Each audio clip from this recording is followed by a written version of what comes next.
HD Sports በሁሴን አብዱልቀዲና በዳዊት ንጉሴ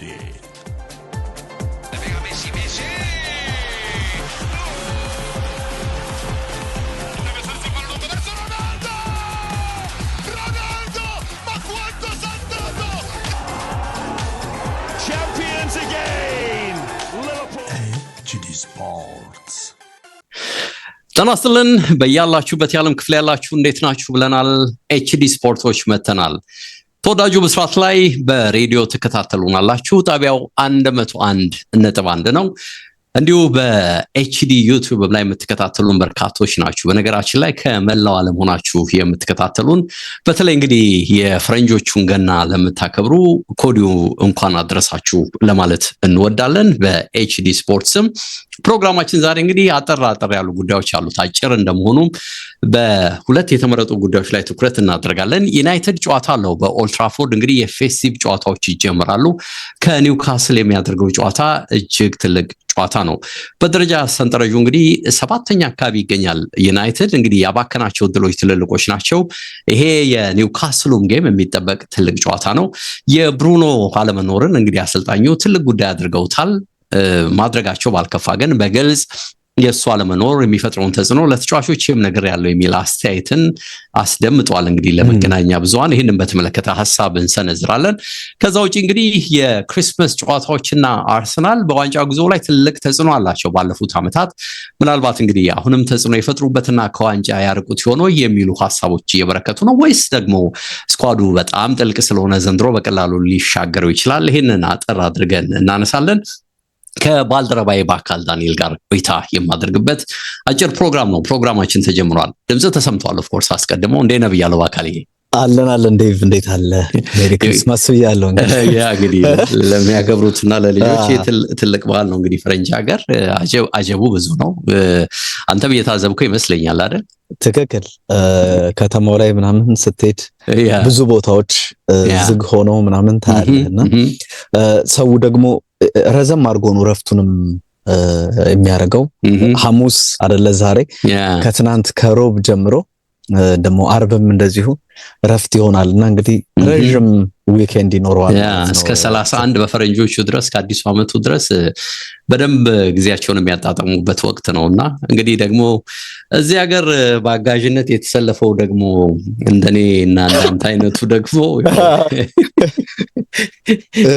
በውጥረትና እነሱን በማጀብ እነሱ እንዲያከብሩ ጥረት ማድረግ ያሳልፋል።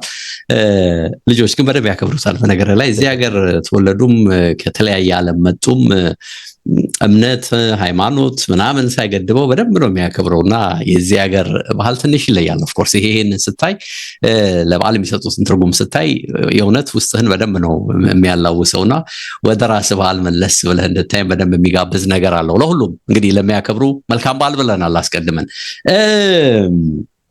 እኔ ልጀምር እና ቀጥለን ደግሞ ከዩናይትድ ጋር የተያዘውን ጉዳይ እናነሳለን። እንግዲህ የክሪስማስ ጨዋታዎች ለአርሰናል የዋንጫ ጉዞ ወሳኝ መሆናቸው ሳይታለም የተፈታ ነው። ግን ባለፉት 2-3 ዓመታት ይሄን ወቅት ተከትሎ የሚፈጠሩ መጠነኛ መንገጫገጮች አሉ። እነዛ መንገጫገጮች ይዘው የሚመጡት ድምር ውጤት ደግሞ ከዋንጫ እንዳራቀው በተጨባጭ አይተናል እና ከኋላም የመጡ ቀድሞም ደግሞ እንግዲህ የተንደረደሩ እንደ አምናው ሊቨርፑል አይነት እንደ ሲቲ ደግሞ ካቻምናና ከዛ በፊት ከኋላም መተው ይሄን ዋንጫ ወሰዱበት ሂደት እንዳለ ስታይ አርሰናልና ዘንድሮስ በሚል መገናኛ ብዙሃን በጣም ትልቅ ትኩረት አድርገውበታል። እንግዲህ ተደጋጋሚ ነገር ካለ በዚህ ሰዓት ላይ የሆነ የመንገጫገጭ ቀውሶች የመፈጠር ነገር ካለ ያንን እንዴት ያልፈዋል የሚለውን ጉዳይ መዞ ማውጣት የተለመደ ነው የሚሆነው አይደለ?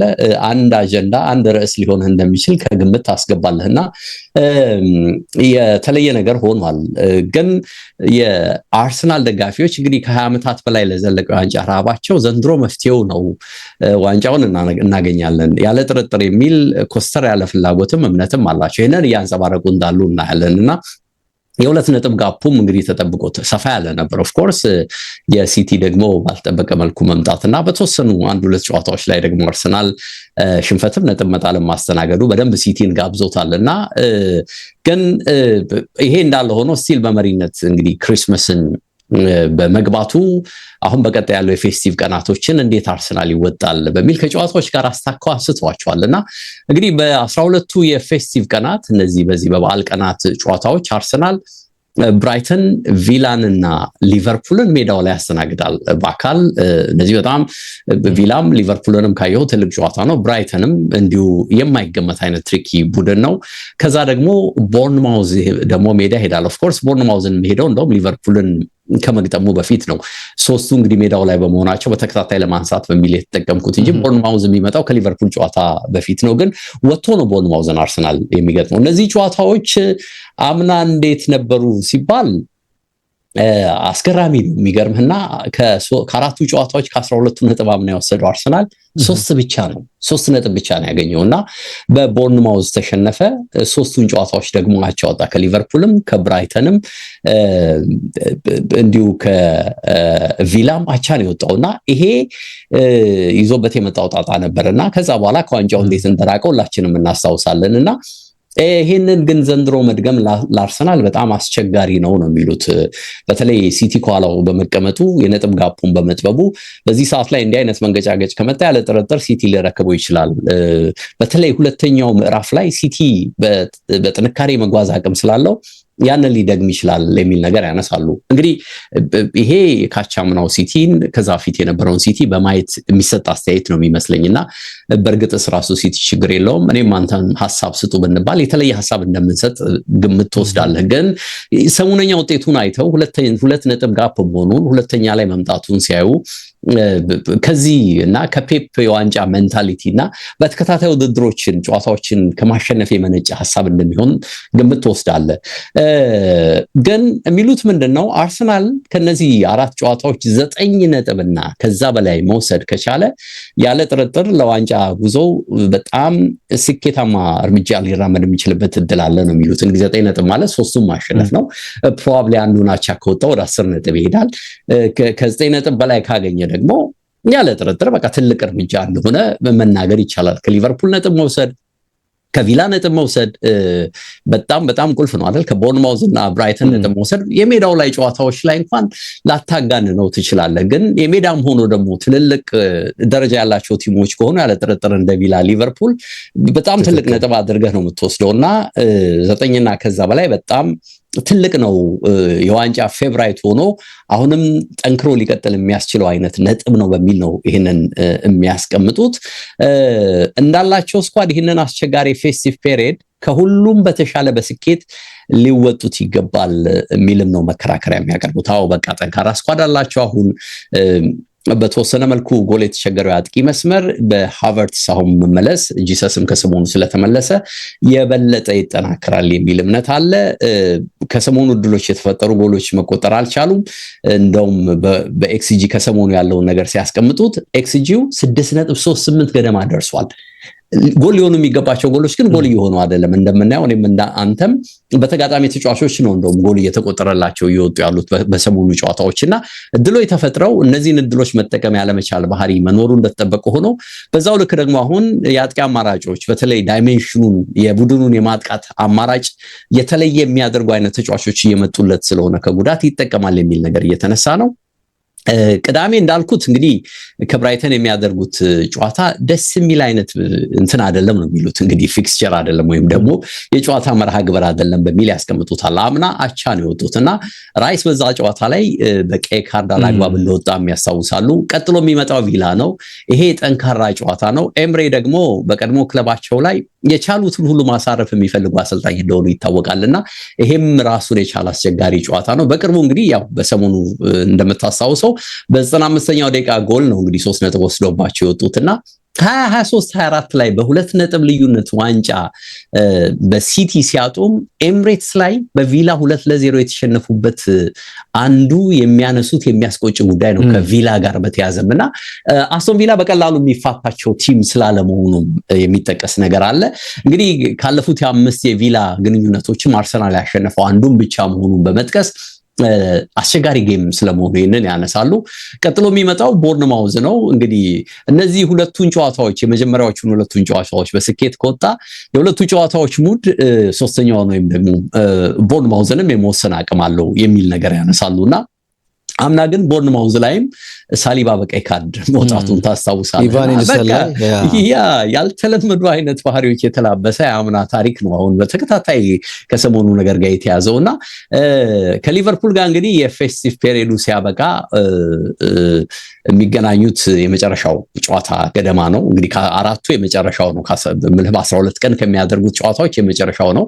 ኦገስት ላይ እንደምታስታውሰው እርስ በርስ ተገናኝተው ያ ጨዋታች አለቀ። ሁለቱም በቃ የመከባበር ስሜት ኖሯቸው የሆነ ቦሪንግ ጌም ሆኖ አለቀ ሲባል እንግዲህ የሶቦስ ላይ የቅጣት ምት ጎል እንዴት ጨዋታውን ስሜቱን እንዴት እንደቀየረው ታስታውሳለህና ሊቨርፑል 3 ነጥብ ይዞ የወጣበት ጨዋታ ነውና ይሄንንም እንግዲህ መበቀል አቅም አላቸው የሚል ነገር ይነሳልና በገና ሰሞን ቶፕ መሆን ለአርሰናል ብርቅ አይደለም ነው ሁሉም የሚሉት። ቁም ነገሩ ግን ይሄንን ይዞ መቀጠሉ ነው። እስካሁን እንግዲህ ጥሩ የሆኑበት መነሻ እያሉ አሁን የተለዩ እያሉ የሚያነሷቸው አስቸጋሪ በሆኑ ጌሞች ወጥነትን ማሳየት ጀምረዋል፣ መንገድ ማግኘት ጀምረዋል። በተቸገሩበትም ጨዋታ መንገዱን አግኝተው ውጤታማ ሆነው መውጣት ጀምረዋል። ተከላካዩ ጥንካሬው ይታያል፣ ከሰሞኑ የተወሰነ ብለብ ቢኖረውም አጥቂዎቹ ተለዋዋጭ መሆናቸውና ቁልፍ ተጫዋቾችን ሲያጡም የማሸነፍ መንገድ መፍጠር መቻላቸው በአርሰናል ረገድ የሚነሳ ነው ይላሉና ፎርምም እንኳን ሲያጡ ይሄ እንደ አንድ መላ እንደ አንድ አማራጭ ሆኖ ይመጣላቸው ነው፣ የማሸነፊያ መንገድ ሆኖ ይመጣላቸው ነው ይላሉና የአእምሮ ጥንካሬን እና የተለያዩ የታክቲክ ለውጦችን ቡድኑ በደንብ አዳፕት አድርጎ መቀጠል ችሏል በሚል ያነሳሉ። በዚህ ላይ በተለይ ይሄንን የሚያነሱት ካምናው የተለየ ነው የሚሉት ይሄ ታክቲካል ፍሌክሲቢሊቲው ታክቲኮቹን በደንብ አርቴታ ፍሌክሲብል ሆኖ አማራጮችን እያሰፋ የተለያዩ ነገሮችን እዛው የመሞከር ነገር አለውና ይሄንን አጀስትመንት ደግሞ ይሄንን በፎርሜሽንም የሚደረግ በስታይልም እንደተጋጣሚ የሚደረግን አፕሮች ተጫዋቾቹ በደንብ እየተቀበሉለት በየትኛው መንገድ ውጤት ይዞ ይወጣ ነው በሚል ያነሳሉ። አሁን የበቀደም የኤቨርተኑን ኳስ ጨዋታ ሲያነሱ ኤቨርተኖች አንዱን ጎል ራሳቸው ላይ አስቆጥረው ወጡ። ግን ትልቁ ቁም ነገር የኤቨርተኖች አፕሮች ዝም ብለ ኳስ ባየር ላይ ለተጋጣሚ ማነው ለአጥቂዎች ለላክ ብለ የምትጋጋጥ ቢሆን ያን ነጥብ ማግኘት አትችልም ነው የሚሉት። አሁን የኤቨርተንን አጫዋት በደንብ በማጥናት አርቴታ ከዮኬሬስ ይልቅ ጂሰስን ቅድሚያ ሰጥቶት ቡድኑን ማጨናነቅ በቃ ኤቨርተንን ሞር ፕሬስ ባደረከው ቁጥር ተከላካዮቹን ባላረጋጋቸው ቁጥር ተከላካይ መስመር ላይ ጫናዎች ባበረከትከው ቁጥር እድል እንደሚገኝ የሚታይ ነገር ነበርና ኦፍ ኮርስ እዛም ጨዋታ ላይ እድሎች ተፈጥረው እንደነበር ታይቷልና ለዚህም ነው ጂሰስን በዚህ ጨዋታ ላይ የተጠቀመበትና በተለይ የጋብሪኤል ጂሰስ መመለስ አሁን እንደ ተጋጣሚዎች ባህሪ የተለያዩ አማራጮችን ለመጠቀም ያስችለዋል የሚልና የዚህ ታክቲክ የፎርሜሽንና የስታይል አዳፕቴሽን ቡድኑ ውስጥ በደንብ ስለመምጣቱ እየተነገረ መሆኑን ነው የሚያነሱትና ስለዚህ ይሄ መኖሩ በራሱ አሁን እዚህ የሚነሳው ምንድነው የገና ሰሞን ጨዋታዎች ላይ እነዚህ ፌስቲቭ ጨዋታዎች ላይ ተጽዕኖ ትልቅ ነው የሚሆነው። ስለዚህ እንደምናስበው ችግር ላይ ፈጠረበት የሚችልበት እድል አለ በሚል ያነሳሉና በተለይ ወጣቶቹም ቢሆኑ በፍጥነት እየጎለበቱ ነው። ኤነርጂያቸው፣ ፈጣንነታቸው፣ ፈጣሪነታቸው በደንብ እየታየ ነውና በጣም ቡድኑ ውስጥ አዳፕት የማድረግ ኳሊቲን ጨምረዋል በሚል እንግዲህ ያነሱላቸዋልና ይሄ እንግዲህ በቡድኑ የሚታይ ነገር ነውና ይሄ የዘንድሮ ስኳድ እንግዲህ የተለየ የሚሆንበት የራሱ ልዩ ነገር ነው በሚል የቡድኑን የራስ መተማመን መንፈስ መጎልበት ካምናው እርስ በርስ ተጫዋቾቹ መካከል ያለውን መተማመን መደጋገፋቸውን ኢቭን ከጉዳትም የተመለሱ ተጫዋቾች ለቡድኑ አጋዥ በመሆን ቶሎ ቡድኑ ውጤታማ እንዲሆን የመስራት ነገርን ያነሳሉና በተለይ የተለያዩ የማጥቃት ፓርትነርሺፖች እንግዲህ የተለያዩ የማጥቃት ግንኙነቶች ባልተጠበቀ መልኩም እየተፈጠሩለት ነው። በዚህ በሁሉ ጊዜ የምናውቀው እንግዲህ በቲምበርና በሳካ መስመር ብቻ ይመስል ነበር። አሁን ግን በዚህ በትሮሳርድ መስመር ነገሮች እየመጡ መሆናቸውን በተወሰኑ ጨዋታዎችም መሀል ለመሀልም የማጥቃት ግንኙነቶች ፓርትነርሺፖች እየጎለበቱ ስለመምጣታቸው መረጃዎችን ይጠቁማሉና ያነሳሉና ስለዚህ እንደቀደሙት ጊዜያት የፌስቲቭ ፔሪዱ ጌሞች አስቸጋሪ ቢሆኑም አርሰናል ዘንድሮ የጨመራቸው ነገሮች ከስኳድ ዴፕዝ ውጪ ብዙ ነገሮች አሉ። በአእምሮ ረገድ፣ በታክቲክ ረገድ፣ በስታይል ረገድ፣ በተጫዋቾች አጠቃቀም ረገድ የተጋጣሚ ቡድንን እንቅስቃሴ አርቴታ በመረዳት ረገድና በርከት ያሉ ጉዳዮችን ለምዷል በሚል ያነሱታልና በርግጥ እንደ እንከን በሚል የሚጠቅሷቸው አሁንም ነገሮች አሉ። ልክ ቀደምም ሳነሳልህ እንደነበረው የጨዋታዎችን መደራረብ አሁንም በማየት አርቴታ የተጫዋቾቹን አጠቃቀም ጉዳይ በደንብ አሁንም ይበልጥ ልዩነት ሰርቶ ሊሰራበት ይገባል የሚል ነገር ይሄ ሮቴት ኬርፉሊ የምንለውን ማድረግ ማለት ነው። ከዛ በኋላ የወጥነትን ጉዳይ አሁንም በይበልጥ ጠንክሮ መሄድ አለበት የሚል ነገር ይነሳል። አዳዲስ ፈራሚዎቹ ተጫዋቾች አሁን ይበልጥ ልዩነት ሊፈጥሩለት የሚችሉበት እንደ የዮክሬሽ አይነት ተጫዋቾች ልዩነት ቶሎ ሊፈጥሩበት የሚችሉለት እድል ቶሎ ቢመጣለት የሚል ነገር ይነሳል እና ከዛ ውጪ እንግዲህ ቶፕ የመሆን ጫናን መቋቋም ሁሉ ጊዜ ራሱን የቻለ ትልቅ ጫና ነው። ግን ይሄ ትኩረትን 100% በማድረግ ጫናን ወደ ጎን ብለህ እንግዲህ የተሰጠን ታክቲክ መተግበርና አካላዊ ብቃት ላይ ደግሞ ይበልጥ መስራት ይጠበቃል በሚል ያነሳሉ። እንግዲህ በተለይ በቂ ረፍት በማድረግ ረገድ ባሉት ጋፖች ምንም ትኩረትህን የሚያዛንፉ ነገሮች ሳይኖሩ በቂ ረፍት በማድረግ ለቀጣይ ጌሞች ዝግጁ መሆን አለባቸው የሚል ጉዳዮችን ያነሳሉና እነዚህ ነገሮችን ሲያነሱ እንግዲህ የሚፈጠር ችግር ላይኖር ይችላል። ይሄንን የፌስቲቭ ፔሪየድ ከባዱን ፈተናም ሊወጡት የሚችሉበት እድል አለ ነው የሚሉት። እንግዲህ ካለፉት 2 ወራት ወዲህ የተወሰነ የወጥነት ጉድለት ይታያል። አርሰናል ቤት ጉዳቶች አሉ። ሌት ጎሎችን የማስተናገድ ባህሪን የማንተም እያየን ነው። ጎልም ሲያስቆጥሩ ወይም ሲያሸንፉም ደግሞ የጎሉ ማርጂንም ጠባብ መሆኑም ነው ለአንዳንድ ጨዋታዎች ያቻ ውጤትና ጭንቀትም ደጋፊውንም ቡድኑንም ሲከተው እያየን ያለ ነው። የተወሰነ የቡድኑ የማዝናናት አቅምም ስለመቀነሱ ይነሳልና እነዚህ ነገሮችን ለማረም ግን ቀደም የተካከስኳቸው ነገሮች ማስተካከል አለባቸው በሚል መገናኛ ብዙሃን እንግዲህ ሐሳብ እየሰነዘሩ ነው ከአርሰናል አንፃር በአካል ዴቭ አሪፍ ሐሳቦች ናቸው። በተለይም ደግሞ ያው ብዙ ሁሌም በዘንድሮ የውድድር ዘመን ከተጀመረ ጊዜ አንስቶና ማንቸስተር ሲቲ ባልተጠበቀ መልኩ የሊቨርፑል ያልተጠበቀ የመውረድ ጉዞ ሌሎቹም ኢንኮንሲስታንት ከመሆናቸው ጋር በተገናኘ በቃ ትክክለኛው ጊዜ የዋንጫው ጊዜ ዘንድሮ ነው እየተባለ ለአርሰናል እየተነሳ ነው። ግን ደግሞ ቅድም ያነሳቸው ነገሮች አሉ።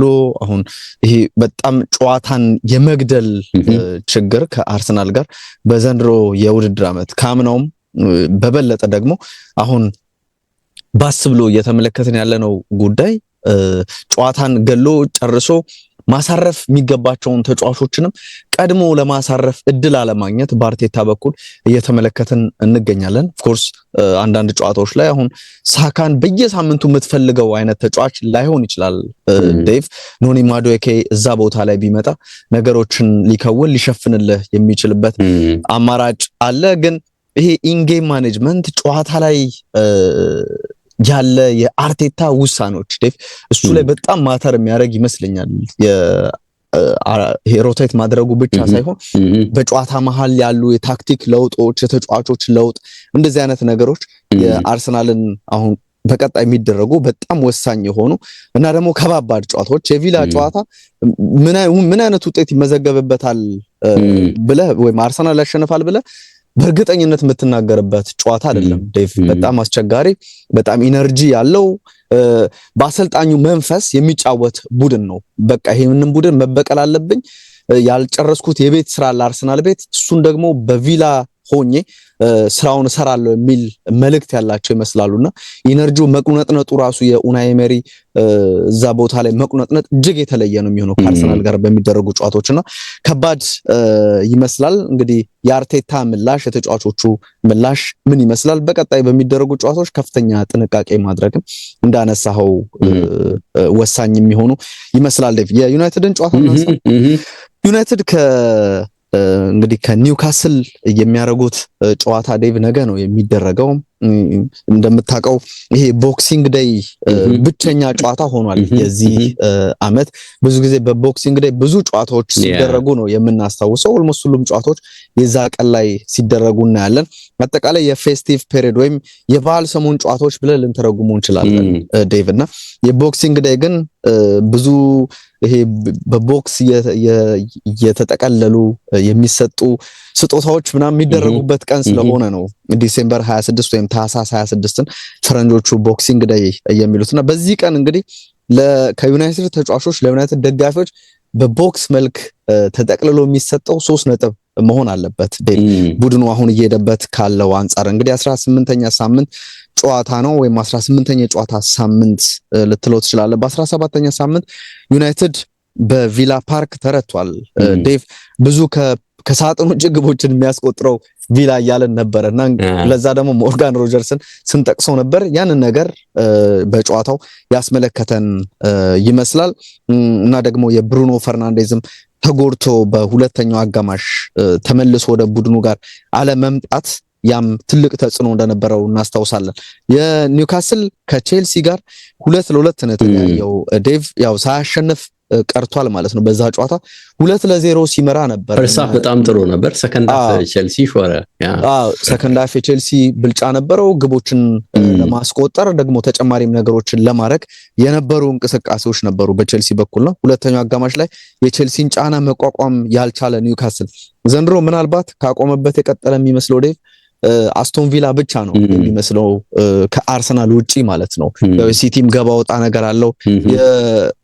የቪላ እኮ 10 ተከታታይ ጨዋታ አሸንፎ ማለት ነው አሁን በዚህኛው ጨዋታን የሚያከናውነው። ዴቭ የብሩኖ መጎዳት ትልቅ እጦት ነው። እንግዲህ ዩናይትድ ከ2022-23 የውድድር ዓመት ጀምሮ እሱ በሌለባቸው ጨዋታዎች 7 መርሃ ግብሮችን አከናውነው ያለሱ ዴቭ 6ቱን ተሸንፎ አንድ ጨዋታ ነው በአቻ ውጤት ያጠናቀቀው። ለቡድኑ ወሳኝ ነው። በተለይም ደግሞ ማጥቃቱ ላይ እድሎችን ለመፍጠር የሚያደርገው ጥረት እጅግ የተለየ እንደሆነ በሊጉ ብዙ ሹት የሚያደርገው ሹት የሚደረጉ ኳሶችን የሚያቀርበው የሚያዘጋጀው ብዙ እድል የሚፈጥረው ተጫዋች ኬቨን ደብሩይነም የለም። ስለዚህ በሱ ልክ የሚሆን ሌላ ተጫዋች ለማንሳት እጅግ ከባድ ይሆናልና ዩናይትድ ተሸነፈባቸው ባልኩ 7 ጨዋታ ምንም አላሸነፈም ባልነው ማለት ነው። ያስቆጠረው 4 ጎሎች ብቻ ናቸውና የቡድኑ የፈጠራ አቅምም እሱ ከሌለ ምን ያክል እንደሚዳከም የሚያሳይ ጨዋታ ይመስላል። ካለፉት 4 የሊግ ጨዋታዎች ዴቭ በኒውካስል በኩል ከተመለከተን አንድ ድል ብቻ ነው ያላቸውና የኒውካስልም ኢንኮንሲስታንት የመሆን በወጥነት አለመጫወት ይሄ ለምሳሌ ያምናው ኒውካስል ቢሆን ከዛ በፊት የነበረው ኒውካስል ቢሆን በእርግጠኝነት የቼልሲን ጨዋታ ሁለተኛው አጋማሽ ላይ በጥሩ ኢንጌም ማኔጅመንት 3 ነጥቡን ይዞ መውጣት ይችል ነበር። ግን የዘንድሮ ኒውካስል በቃ ይሄን ነው የሚመስለውና ከኋላ ተነስቶም የሚሸነፍ አቻ የሚወጣ ቡድን ሆኖ እየተመለከተን ያለ ይመስላል። በአሰልጣኝ ሩበን አሞሪም የሚመራው ዩናይትድ ከመስከረም ወር ጀምሮ ዴቭ ባደረጋቸው 11 ጨዋታዎች ሁለተኛ ሽንፈቱን ነው ከቪላ ጋር በነበረው ጨዋታ የገጠመውና ጥሩ ጉዞ ላይ እንደነበረ የሚያሳይ ነው። ካለፉት 6 የእርስ በርስ ግንኙነት ግን ዴቭ 5ቱን ኒውካስል አሸንፏልና ግን አሰልጣኝ ኤዲ ሃው ምናሉ ምንም የቅርብ ጊዜያት ውጤቶች ለዚህኛው ጨዋታ ማስተማመኛ መሆን አይችልም የሚል ሐሳብን ተናግሯል። ያው ተጫዋቾቹን ለመቀስቀስ ያደረገው ጥረት ይመስላል። ብሩኖ የለም ብያለው፣ ማጓየር የለም።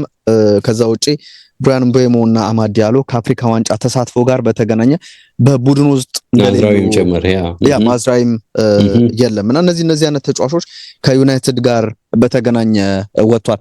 የአሰልጣኝ ሩበን አሞሪምን ጉዳይ አንተም ስታነሳ ነበረ ዴቭ እና የኮቢ ሜኖ እና የብሩኖ ፈርናንዴዝ የኮቢ ሜኖ ጉዳይ ከሽያጭ ጋር ይመስላል። ጉዳት ምናምን ብዙ አሳማኝ አይመስልም። ያው ግን ደግሞ ምን አሉ ከብሩኖ አስቀድሞ ወደ ቡድኑ የሚቀላቀለው ኮቢ ሜኖ ነው መች ነው የሚለውን ጉዳይ ግን መመልከት ያለብን ይመስላል። ምንም ነገር ማለት አልችልም የሚል ነገርን ሐሳብ ሰጥቷል። የፈርናንዴዝን መጎዳት ተከትሎ ሌሎች ተጫዋቾች ወደፊት በደንብ መምጣት አለባቸው ብሏል። ከመሪነት አንጻር እነ ሊሳንድሮ ማርቲኔዝን ጠቅሰዋል። ሚድፊልድ ላይ በቀደም ሲጠቀሙት ነበር አስተውለህ ከሆነ ሚድፊልድ ላይ ተጠቅመውታል።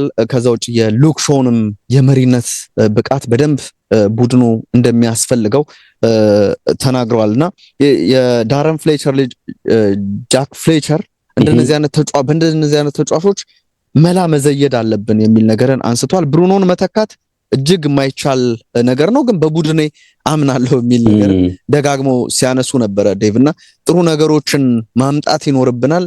ያ ነገር ደግሞ ጥሩ ነገሮች ከሆነ ወደፊት መምጣት አለባቸው ብሏል። በተለይም ከሴት ፒስ ጋር በተገናኘ የቆሙ ኳሶችን በማሻገር ጥሩ አቅም ያላቸው ተጫዋቾች ብለው ራሱ ብሩኖን አንስተዋል። የብራያን ምቤሞ እንደዚሁም ደግሞ የአማድ ዲያሎንም ጉዳይ አንስተው ይሄ ትልቅ እጦት ለቡድኑ ይሆናል የሚል ነገር አሰልጣኙ ተናግሯል። ኤክስኪውዝ መሰለ አይደል? ገና ብዙ ግሩበቴን ጉዳይ ላይ ከጨዋታው በፊት የተሰጠ ኤክስኪውዝ ይመስላልና በመገናኛ ብዙሃንም በዚህ ነው የተረዱት። ወላ ሰውየው ብዙ ጊዜ ነገሮችን የሚገልጹበት መንገድ እውነተኛ ነው ይሏቸዋል የሚደብቁት ነገር የለም የሚል ነገር አለና ለተጫዋቾቼም ኦፍ ኮርስ የብሩኖን ተጽዕኖ ነግሬያቸዋለሁ አሉና በዚህ መልኩ የእውነትም ማንጸባረቅ ስታይ ምን ሪሊ ያበረታቷቸው ነው ወይስ እንዳሉት አንዳንዶች በቃ ራሳቸውን ከፍ አድርገው ለዚህ የሆነ ነገር ማድረግ አለባቸውና ትንሽ ግራ ያጋባል። በርግጥ ቀደም ቁጥሮችን ስትጠቀስ እሱ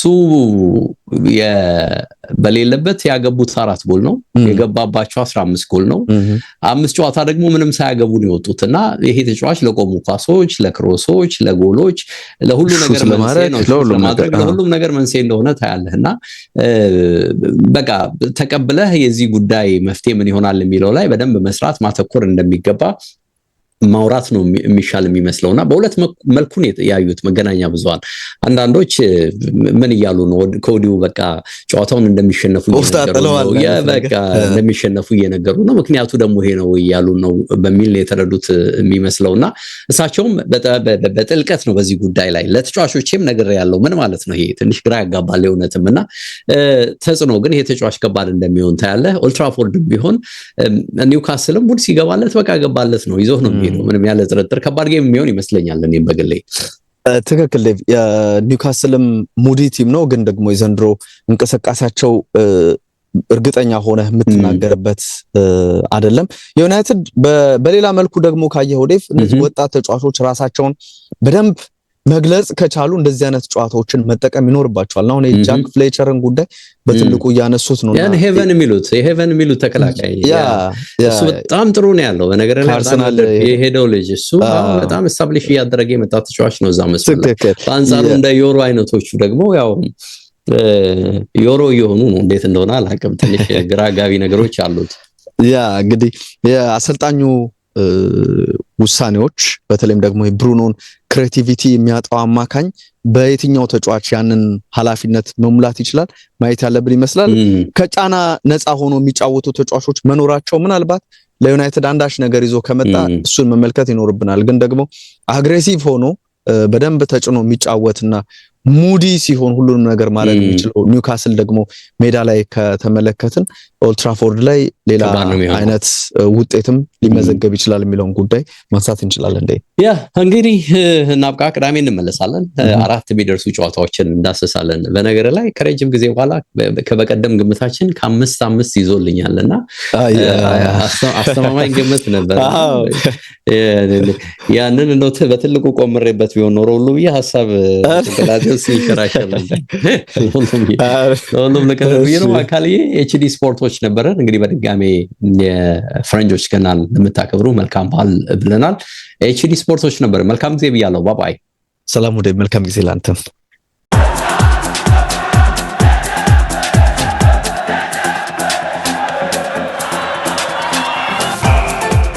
ኤችዲ ስፖርትስ በሁሴን አብዱልቀኒና በዳዊት ንጉሴ